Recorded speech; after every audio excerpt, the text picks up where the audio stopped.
Que d'émotion. Il m'a foutu les poils. C'est quand même ouf.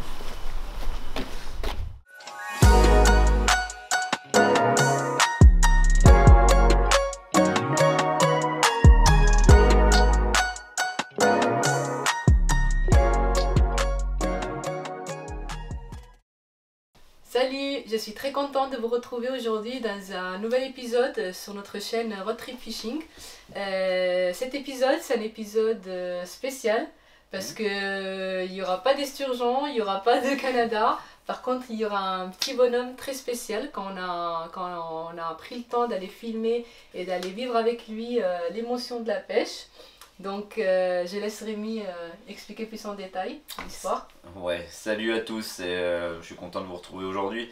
Donc comme disait Kauta, on va avoir un petit changement, vous allez pouvoir découvrir ça sur cette nouvelle vidéo. Pour planter un peu le décor, j'ai rencontré il y a quelques temps de ça un papa et un petit garçon dans une animation de pêche à 3. Il y a des contacts qui se font où quelque chose se passe tout de suite, où il y a vraiment un échange. Où on a envie de découvrir un peu plus la personne, et moi c'est ce qui m'est arrivé avec Jean. C'est un petit garçon très timide et son papa me dit il aimerait bien aller à la pêche avec vous, tout ça, donc là ça m'a vraiment tenu à cœur de passer un peu de temps avec lui, mais pas forcément qu'à la pêche, passer un peu de temps avec lui dans sa vie. Donc avec Kautar on est allé chez lui, on a passé un bon moment, on a passé 2 jours là-bas chez eux. On a découvert sa famille, son entourage. Exactement, on a découvert sa vie, on a découvert sa famille, comme tu dis, ses copains. Enfin voilà, on est vraiment rentré, c'est pas qu'une journée de pêche, on est vraiment rentré dans la vie de Jean. Et sincèrement, ça m'a énormément bouleversé. Enfin, j'en ai encore les poils sous les bras là. C'était un moment très émouvant, j'en perds mes mots encore.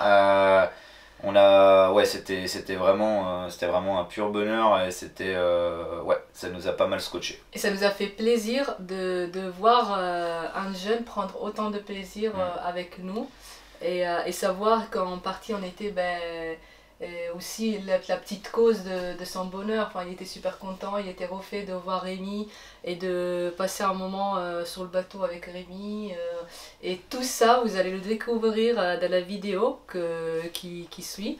Vous allez voir, c'est une vidéo très particulière, plein d'émotions, un petit peu de larmes, et beaucoup et surtout plein de vérité, parce que comme il dit Rémi, on est rentré vraiment dans sa vie quoi. On est rentré dans sa vie. Je pense qu'il y a beaucoup de gens qui se posent la question qu'est-ce qu'est la pêche. Je vais juste vous laisser découvrir ça dans la vidéo qui va suivre. Bon, nous voilà arrivés chez Jean. Donc on est devant chez lui.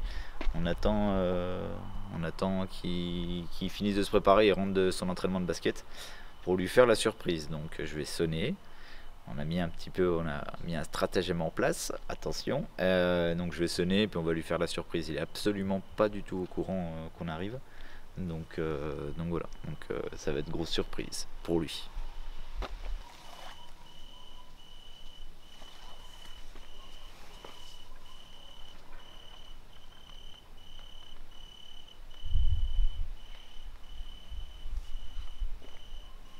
Fais comment s'il veut pour ouvrir la porte.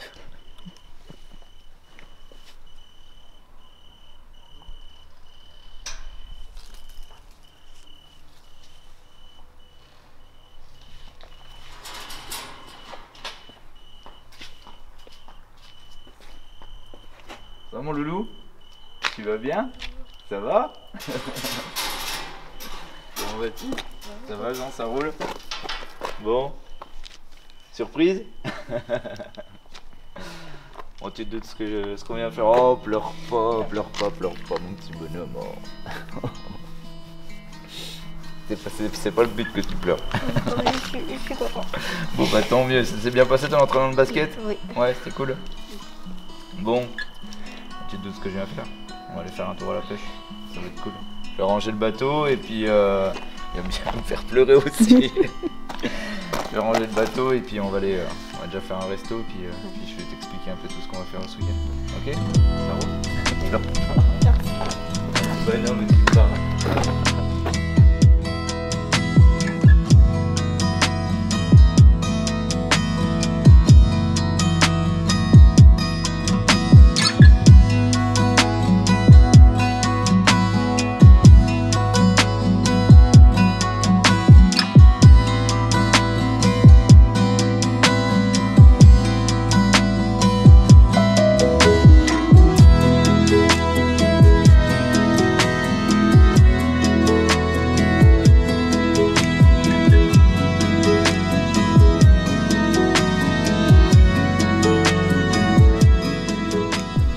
va faire 2-3, on va monter les lignes pour demain.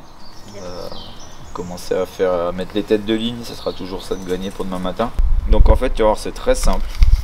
Je fais le premier, tu feras le deuxième. T'as pas le choix. Donc là, tu tends déjà, tu vois, ton fil là. Comme ça, il faut que ça soit très tendu. Et là, tu viens passer ton fluoro par-dessus. Tu fais ça. On en fait combien? Voilà, tu fais une dizaine de tours. Là, je viens serrer un peu.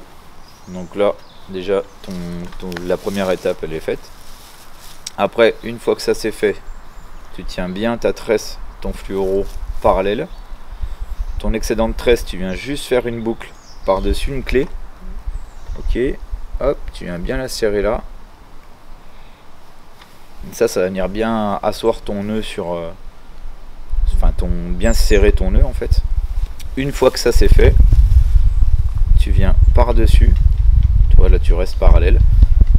Tu viens faire comme le premier nœud. Sauf que là en fait tu vas faire plusieurs tours.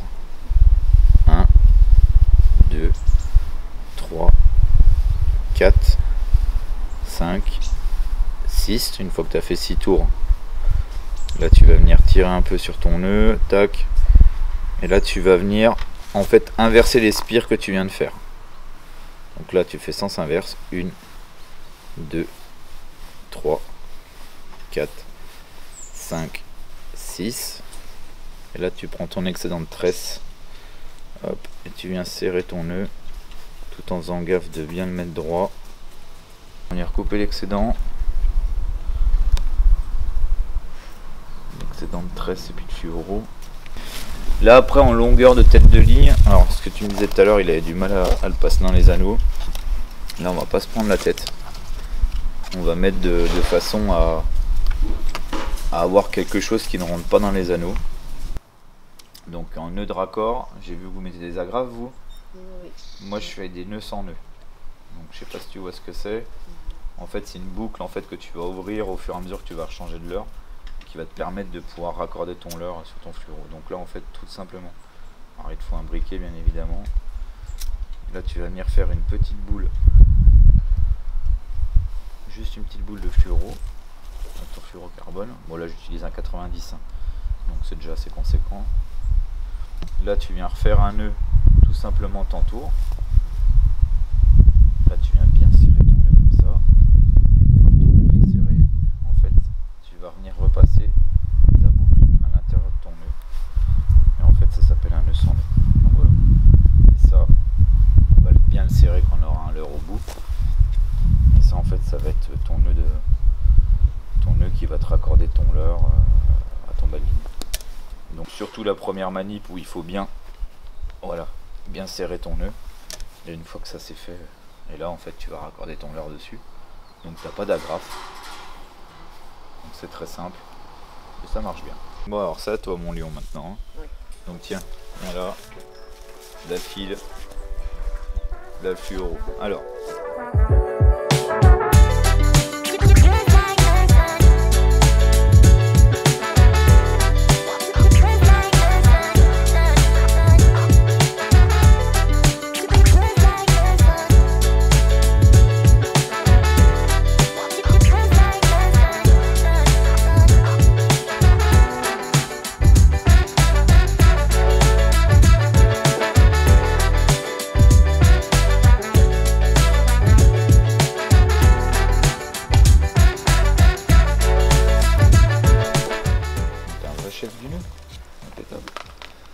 Maintenant, à toi de nous parler un peu de toi. Donc, tu pêches depuis que tu es tout petit, en fait. La première pêche que j'ai pratiquée, c'est la pêche au cou. Ouais. Dans un étang qu'on allait en famille, on campait plusieurs jours. Ok. On pêchait gardon, poisson-chat, brème, et en même temps on pêchait la carpe. Donc mes premières carpes, je les ai pris là-bas. J'étais trop content, j'avais 3-4 ans peut-être. Il avait eu un départ, mon père il me dit prends la canne, donc il me donne la canne. Donc c'était une carpe d'environ 12,50 kg au bout. Donc j'étais... Ah, donc mon père il venait derrière, il m'aidait comme ça avec la canne. Il fait mouline-moi vite. Donc voilà. Après on l'a remonté, j'étais heureux. Après on passe toujours des bons moments là-bas. C'était ton premier gros poisson, c'est là que tout a commencé en fait. Voilà. C'est là où la passion elle a commencé à arriver. Et donc maintenant tu pêches plus au leurre du coup. La première fois que j'ai été au lac, j'avais 6 ou 7 ans. Et il m'a commencé à apprendre en pêchant en rivière. Ok. Donc les gens habitent pas très loin des lacs de la forêt d'Orient. Donc demain on va aller pêcher sur le lac d'Orient. Pour pêcher le brochet, puis même la perche, c'est top. Pour pêcher en bateau, là c'est vraiment super. Donc on va aller voir ça de plus près demain, en espérant que les poissons mordent, c'est ça sympa avec nous. Je sais plus si je l'ai déjà cité, mais en fait on est dans, enfin tes parents ont un domaine de Champagne, ta maman travaille dans le Champagne. Donc là, autant vous dire que là je suis un peu tombé dans mon truc, dans mon élément quoi, parce que bon, c'est quand même, j'aime quand même bien le vin, tout ça, donc là c'est parfait. Je pense que sur le papier ça pouvait pas être mieux. Il nous manque plus que les poissons et on va aller voir ça demain. Ok, ça roule. Allez go. Une rivière. Juste pour changer. Ouais, pour changer.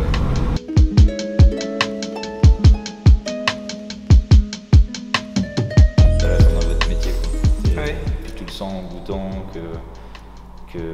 que derrière c'est travaillé, que c'est fait avec amour, Ouais, avec envie. C'est sûr. Ça c'est cool.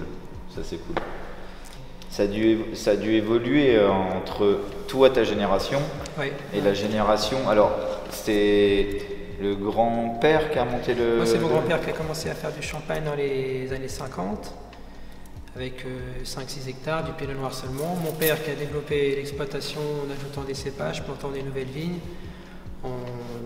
en affirmant un petit peu aussi le style du champagne qu'on a aujourd'hui, hein, qu'il a posé quand même les bases, à la vigne aussi. Et puis moi, j'ai vraiment pris le relais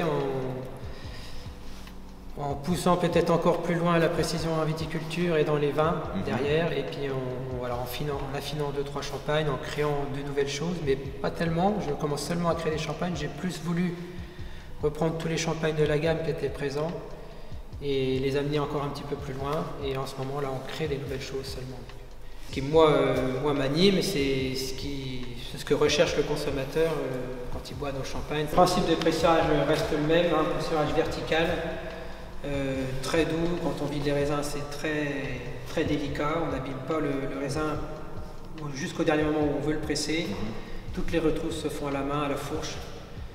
Ok, donc là, tu presses, tac, le jus part sur le côté, Et ça arrive ici. il rentre dans le tuyau là, ça descend, c'est tout par gravité. Il n'y a pas de pompe là, ça descend ok.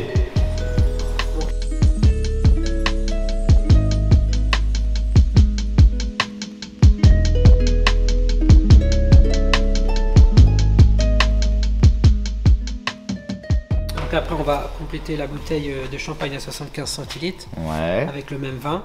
ok. Et le boucher ici. Et c'est 2-3 personnes, hein. Tout est fait bouteille par bouteille, hein, une par une. Donc le bouchon ici, le muselet ici. Hop. Et on va agiter plusieurs fois la bouteille pour bien mélanger, même si on en met très peu de liqueur d'expédition, on mélange bien la bouteille plusieurs fois. Ok. Tout soit bien homogène. Donc avant, tout était fait, ce qu'on appelait à la volée, parce que mes grands-parents, ils avaient pas ça. Donc tête en bas avec la pince à dégorger, comme ça. Il fallait vraiment ouvrir la capsule quand la bouteille était comme ça, quand la bulle était dans l'épaule, pour faire sortir le dépôt. Si tu ouvrais trop tôt, tu faisais partir le dépôt, mais tu faisais partir beaucoup de vin. Si tu ouvres trop tard, le dépôt redescendait. Donc on le fait toujours, mais pas pour la production. Ouais. Mais avant, tout était fait comme ça, et c'était vraiment le geste de la champagne, le dégorgement à la volée. Ok, d'accord. Par exemple, tiens, on va en faire une à la maison. Ah.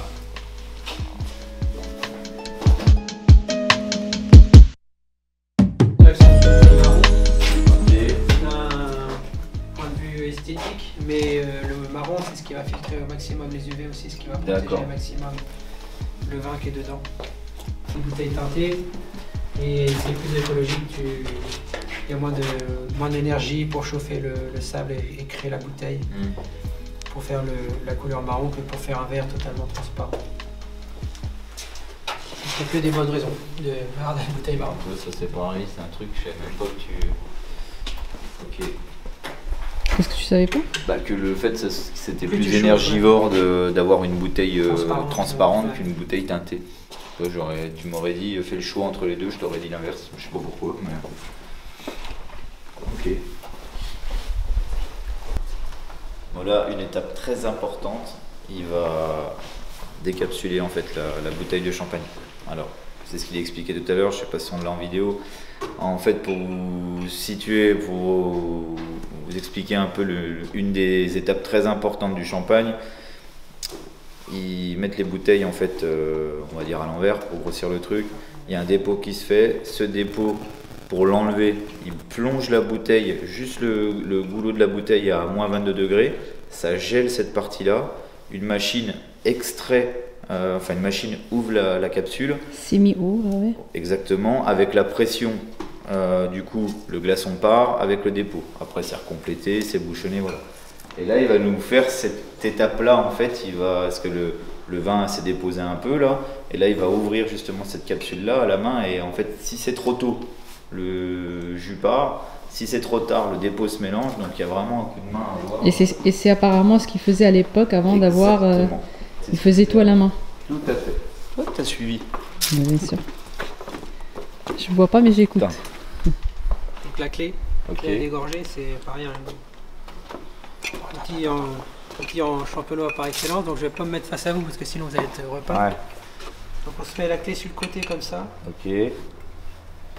Ça va, je suis pas en chemise blanche, donc c'est bon. Ouais, c'est bon.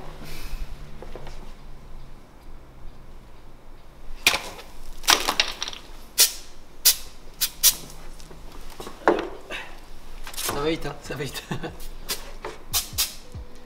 Donc là, il y a vraiment zéro dorage, sans rien, donc on le goûte vraiment pur. Ok. Donc, généralement, on a un champagne qui est un petit peu plus, des fois fermé, qui met du temps à s'ouvrir, parce que là, il a passé 4 ans comme ça. D'accord. Il faut laisser le temps, qu'il s'ouvre, mais c'est intéressant à Ok. goûter. Bon. Et moi, j'ai eu la chance après aussi, toujours pour le travail, mais de voyager au Japon. Et, tu fais des repas, sushi, sashimi au champagne, là, Ouais, ça doit être. Ah, Royal. puis surtout là-bas, enfin vraiment, tu sais, dans des restos, voilà, d'un très très bon niveau, de voilà, 9-10 places, 25 bouchées, du sashimi le moins gras, après tu vas terminer sur des thons plus gras.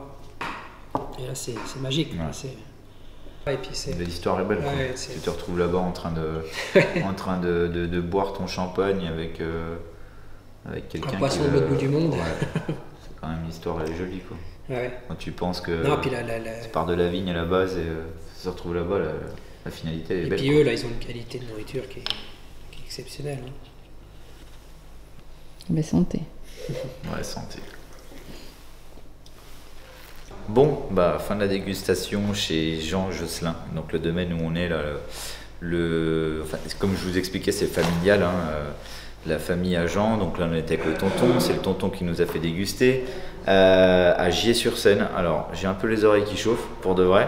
C'était tout simplement mortel. On est tombé sur quelqu'un qui est vraiment amoureux, et encore amoureux, je pense que je pèse mes mots, c'est vraiment... Passionné. Ouais, passionné. Et puis même au-delà d'une passion, c'est une raison de vivre, je pense. Donc et on le sent dans ce qu'on a dégusté, on le sent dans la façon de nous expliquer les choses, donc c'est vraiment quelque chose qui pour moi me touche, vraiment. Ça correspond complètement à tout ce qu'on fait, tout ce qu'on veut, tout ce qu'on... aussi bien dans la pêche, tout ce qu'on... Notre façon de vivre, c'est vraiment profiter et des bonnes choses, et surtout quand on est dans quelque chose, le vivre à 300%, et eux ils nous l'ont retransmis là, et c'est tout simplement mortel. Donc maintenant, fin de l'après-midi, il est déjà 18h30 passé. Maintenant on va aller attaquer le repas derrière, parce qu'il y a un repas qui est prévu là avec les amis du papa de Jean et la famille, tout ça. Donc on a encore un bon moment à passer, et après demain on va vraiment aller à la pêche pour de vrai.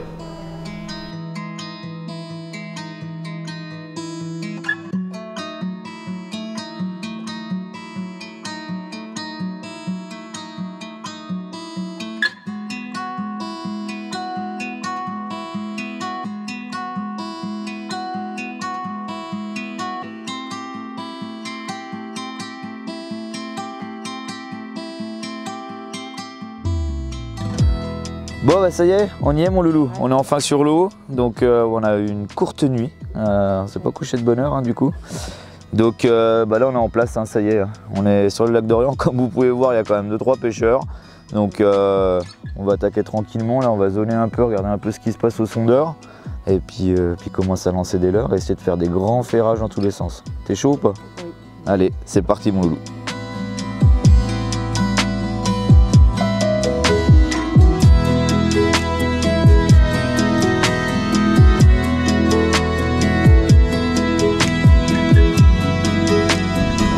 Comme je te disais, à faire des pauses, hein. plus ou moins longues. Tu peux insister à bien le laisser remonter, à faire des grandes pauses là. Une fois qu'il est bien arrivé à profondeur, tu l'as ramené sur 10 mètres. N'hésite pas à le faire, c'est souvent là, s'ils suivent, ils vont te prendre à ce moment-là. Ouais.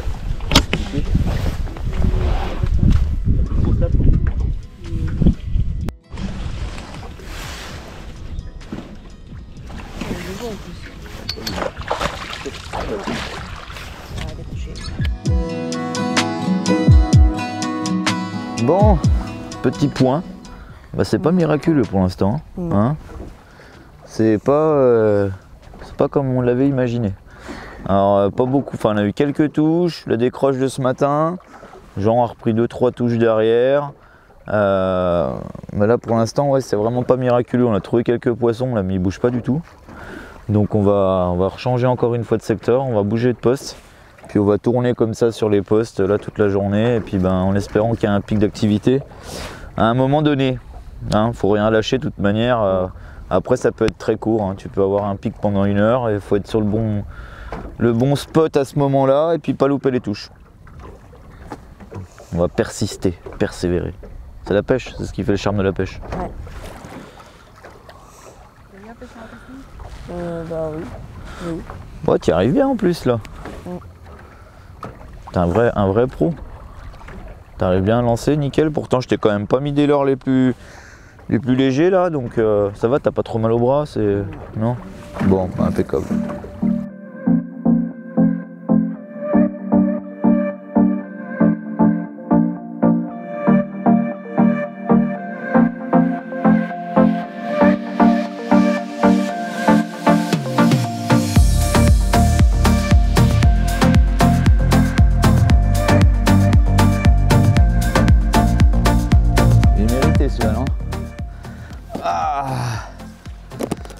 Bon, voyons voir la bête. Oui, il l'a bien pris en tout cas. Bon bah voilà, on était venu pour prendre des poissons. Bon là, on a un peu galéré, mais je pense que celui-là, il en vaut la peine. Ouais. Hein, le jeu en vaut la chandelle. Un vrai gros poisson, donc ça c'est cool. Je vais essayer on va le mesurer vite fait et puis on va le relâcher direct.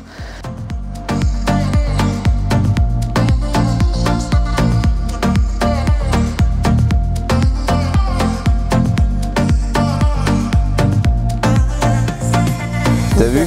Ouais, bon, nickel. Celui-là il était mérité. Hein. Ouais. Pour de vrai, là c'est pour lui, il a pris pour tous ceux de ce matin qui n'ont pas voulu mordre. Ouais. Donc comme quoi, faut rien lâcher, il suffit d'avoir une touche et ta journée elle peut complètement changer.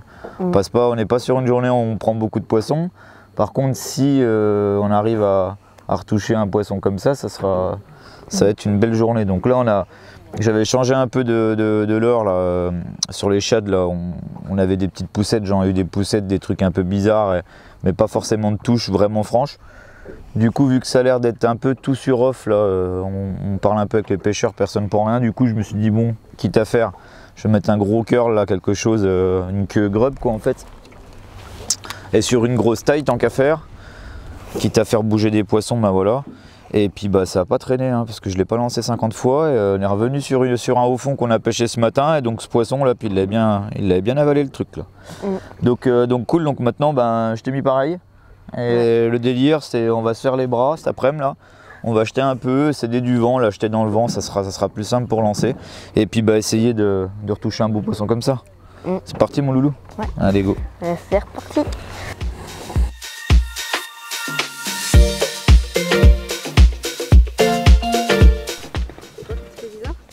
C'est quand tu restes debout en train de lancer et là tu es en train de bouger pour t'asseoir. faire une petite pause. Et là, ça fait tout bizarre aux jambes. Tu as changé ton verre? Ouais. Je pense que je vais réessayer avec celui-là. Parce que, ouais. Je pense que c'est avec celui-là où j'ai eu le plus de tapes dessus, donc je vais réessayer avec celui-là. Voilà.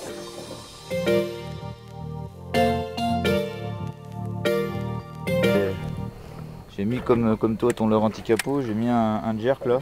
Je passais avec un deep runner là, un leurre qui plonge assez fort et pour essayer de voir s'il n'y avait pas des poissons là dans les herbiers. Puis bah, j'ai pris une touche directe, j'ai pris une belle perche, j'ai rejeté derrière, j'ai fait une belle perche. Donc tu sais quoi, si elles veulent jouer, on va s'amuser 5 minutes avec elles. Tiens, à toi, à moi, à nous. On va voir monter sur le leurre. Tiens, hop, on tue. Ça c'est solide mec, hein. Ça c'est très solide. Si c'est une perche, c'est très solide, je t'annonce. Ah, c'est un brochet. Ouais, c'est un broc. Oh, même pas. Même pas. Une perche monstrueuse mec. Bon, elle fait 40, elle fait 40. C'est tatane de l'espace. Et bim. Et bim. Ouah, celle-là elle vaut. Celle-là elle vaut. Regarde-moi la taille de la bête. Regarde-moi ça. Eh. Pas un ourson de perche là? Ouais, si. Oh le truc de ouf.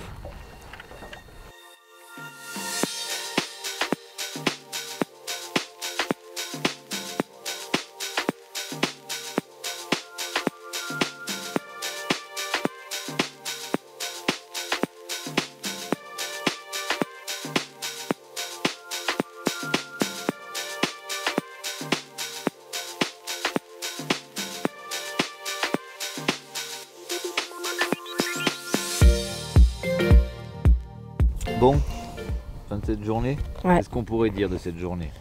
Ton ressenti, toi?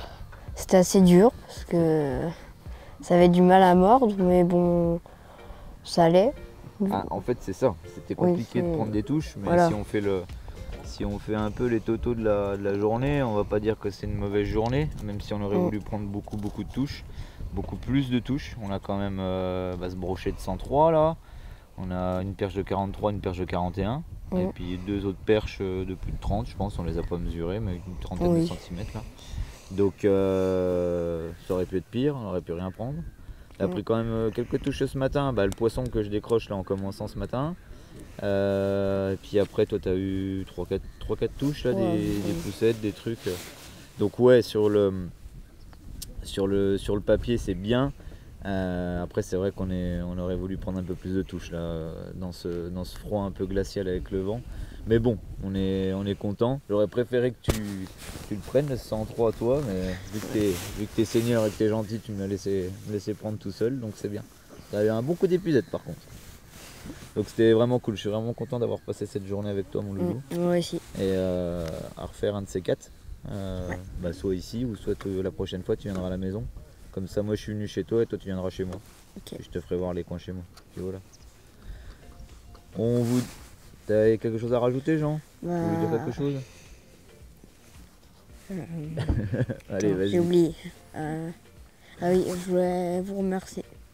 Tu voulais nous remercier? Oh, c'est nous qui te remercions, mon loulou. On a passé un super moment, c'était vraiment tip top. Et c'est nous qui te remercions. Vraiment, sincèrement, du fond du cœur. Bon, je vais vous laisser là avant de chialer et je vous dis à très bientôt pour une prochaine vidéo. Donc encore merci à Jean, à ses parents, à toute la famille, on a été accueillis comme jamais. Donc un grand merci à eux, à tous, et à très bientôt mon loulou. Allez, ciao, à bientôt.